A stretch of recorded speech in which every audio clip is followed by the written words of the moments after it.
Welcome to the Matchfit Conditioning Podcast. Transforming over 100,000 footballers worldwide.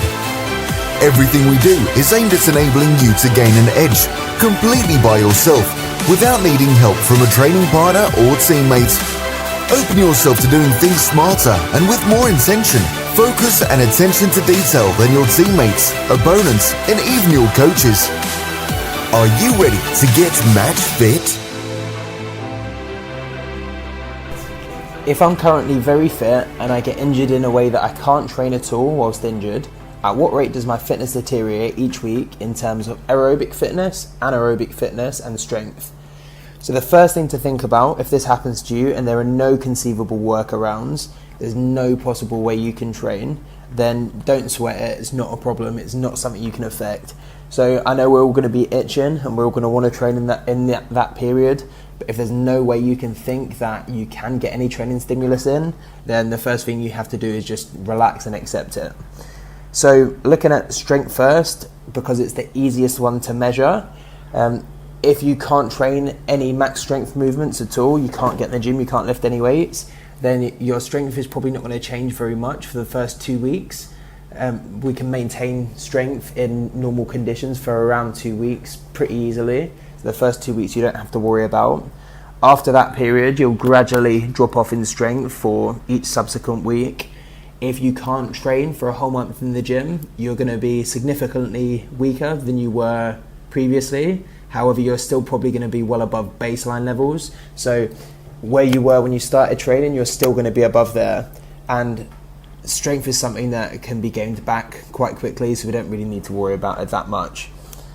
Next, looking at aerobic fitness, which might be the biggest one that we need to look at for a football player in this situation.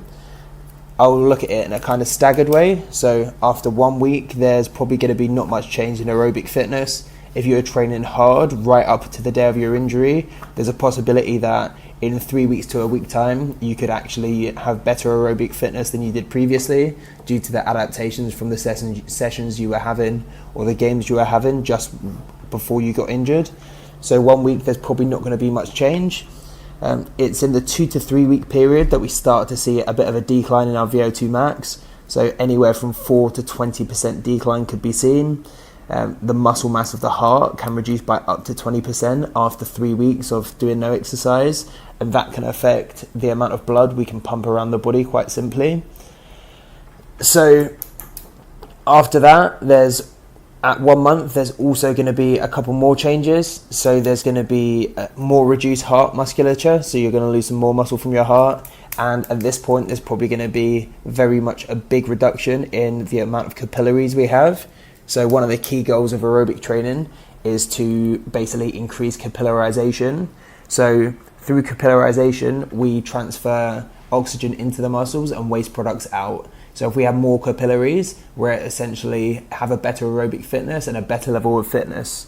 So if we have a decreased capillarization, we can't get as much oxygen into the muscle and therefore can't do as much work as efficiently.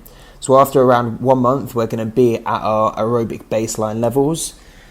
So a month without doing any aerobic training whatsoever is probably going to be quite bad for aerobic fitness, but if you can't do anything, there's nothing you can do about it, so you just have to accept it. Looking at anaerobic fitness, this is something that's harder to test. In terms of true anaerobic fitness, we're looking at a kind of max effort of under 10 seconds. So that would be kind of a 100-meter sprint if you're very good at it, or a shorter sprint. We're probably still going to be able to produce one max effort at a very similar level after a month of no training that we were before. So if we could run, just say a 3-second 30-meter, we're probably not going to be too far away from 3 seconds. It's hard to judge with anaerobic fitness because it's not with one max effort that we care about so much. It's more repeated max efforts. But that's highly affected by the aerobic system.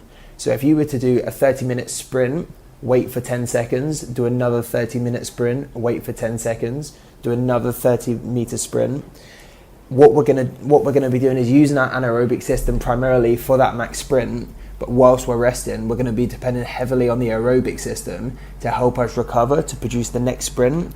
So the aerobic system and anaerobic system are kind of, you can't take them apart from each other in this aspect. So it's hard to tell how much kind of anaerobically we're going to decrease, because the anaerobic system is going to be heavily dependent on the aerobic system for recovery. So that's a system we probably don't have to worry about as much. It's probably more the strength type stuff that we're going to lose. We're also going to lose muscle mass with that after a month, and the aerobic system is also going to hit us as well. So the best thing to do is really, really consider your options in these situations.